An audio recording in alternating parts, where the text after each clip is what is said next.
Hello guys, welcome back to my channel. আমার চ্যানেলে তোমাদের সবাইকে স্বাগতম। তোমরা সবাই কেমন আছো? আমি খুব ভালো আছি। তো তোমরা কমেন্টে জানাবে কে কোথা থেকে আমার এই ভিডিওটা দেখছো। তো আমি আছি এখন আড়ালিয়া লোকনাথ আশ্রমের সামনে। আড়ালিয়া এই লোকনাথ আশ্রমটি একটা বাড়ির ভিতরে। আমি এই নিয়ে দুবার গেলাম, কিন্তু আমার কাছে খুবই খুবই ভালো লাগলো। আমার চোখে দেখা খুব সুন্দর একটা মন্দির।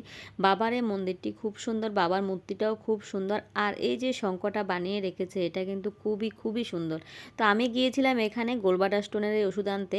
এই মন্দিরের সঙ্গে গোলবাটা স্টোনের ওষুধ নিয়ে হোমিও একজন ডক্টর বসে, ওনার থেকে কিন্তু অনেকে নিয়ে গিয়ে কিন্তু গোলবাটারের যে স্টোন হয় ওরা কিন্তু ভালো হয়েছে, এবং এখনও অনেক রুগীকে কিন্তু ভালো করছে, অনেকের ওষুধ চলছে। তো যাই হোক, আমিও গিয়েছিলাম গোলবাটারের ওষুধ আনতে। আর আনতে গিয়ে সঙ্গে এই যে লোকনাথ মন্দিরটা, এটাতে ঢুকলাম। এটা একটা বাড়ির ভিতরে, কিন্তু খুবই সুন্দর লাগলো বলে তোমাদের মাঝে নিয়ে আসলাম। একটা বাড়ির ভিতরে এত সুন্দর করে মন্দির আমি আমার চোখে দেখা এত সুন্দর মন্দির একটা বাড়ির ভিতরে ফার্স্ট টাইম দেখলাম। খুবই সুন্দর লাগলো। আর এই বাবার মূর্তিটাও খুব সুন্দর। তো দুবার গেলাম, দোনোবারই আমি কিন্তু গেটটা খোলা পেলাম না। বাবার মূর্তি দর্শন কিন্তু আমি গ্লাসের বাইরে থেকে দেখলাম। এই যে গিলটা বন্ধ ছিল, গিলের বাইরে থেকে আমি মোবাইল দিয়ে তোমাদের মাঝে একটু ছবি উঠিয়ে নিয়ে আসলাম, ভিডিও বানিয়ে নিয়ে আসলাম দেখানোর জন্য। আর এই যে শঙ্খটা বানিয়েছে, শঙ্খটা কিন্তু খুবই খুবই সুন্দর হয়েছে। আর এটা কিন্তু আমার খুব একটা পছন্দের জিনিস। আর আমি দেখে কিন্তু আমার কাছে খুব ভালো লাগলো। একটা বাড়ির ভিতরে, এই যে দেখো, একটা বাড়ির ভিতরে এত সুন্দর মন্দির ভাবা যায়?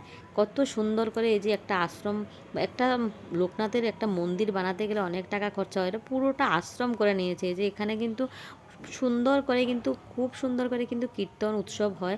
তো ফাল্গুন মাসে এই লোকনাথ মন্দিরে কিন্তু প্রত্যেক বছর বাৎসরিক উৎসব হয়। তো কত তারিখ হয় ঠিক আমি এটা জিজ্ঞাসা করলাম না। তো আমার কাছে খুব ভালো লাগলো। তো যেহেতু ফাল্গুন মাসে এই যে উৎসবটা হয়, আমি কিন্তু নিশ্চয়ই খবরটা নেব কত তারিখ থেকে এই উৎসবটা চালু হয়, তোমাদের মাঝে আবার নিয়ে আসবো। আমার কাছে খুব খুব ভালো লাগলো। আর ওষুধ আনতে গিয়ে আমি কিন্তু এখানে দুবার গিয়েছি, দুইবারই কিন্তু আমি বাবাকে দর্শন করতে গিয়েছিলাম। আর দর্শন করেছি, কিন্তু বাবাকে যে মন্দিরের ভিতরে রেখেছে, মন্দিরের গিলটা বন্ধ থাকে। আমি গিলের বাইরে থেকে, একটা গ্লাস দেওয়া আছে, গ্লাসের বাইরে থেকে বাবার মন্দিরের ভিতরে যে বাবার যে রূপটা আমি তোমাদের মাঝে দেখানোর চেষ্টা করলাম, ভিডিও বানিয়ে নিয়ে আসলাম, ছবি উঠিয়ে নিয়ে আসলাম। আর এই যে শঙ্খটা, এটা কিন্তু আমার খুব খুব হেভি লাগে দেখে, কিন্তু আমার একদম মন জুড়ে যায়। এটা এত সুন্দর করে বানিয়েছে।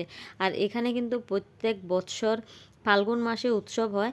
তো ওখানে লোকজন বলছে, তো আমি চেষ্টা করব ফাল্গুন মাসে উৎসব কত তারিখ থেকে কত তারিখ চলবে তোমাদের মাঝে নিয়ে আসার জন্য। যারা যারা আড়ালিয়ার আশেপাশে থেকে দেখছো, তারা কিন্তু যদি আমার এই ভিডিও দেখে থাকো কমেন্টে জানিয়ে দেবে কত তারিখ থেকে কত তারিখে উৎসব হয়।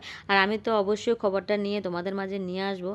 এই মন্দিরের ভিতরে গোলাপ গাছ, তারপরে যে মানি প্ল্যান্ট, তারপরে শিউলি ফুল গাছ, কত সুন্দর করে, কত সুন্দরভাবে ডেকোরেশন করে লাগানো আছে। আরও অনেক রকমের ফুল আছে।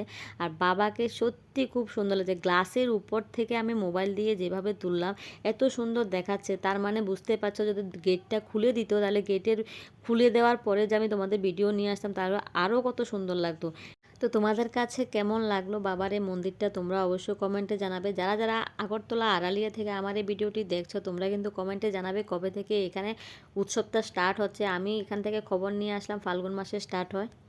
তো আজকের মতো ভিডিওটা এখানে শেষ করলাম। সবাই ভালো থাকবে, সুস্থ থাকবে। দেখা হচ্ছে পরের আরেকটা ভিডিওতে। ততক্ষণ পর্যন্ত তোমরা সুস্থ থাকো। Thank you, bye by.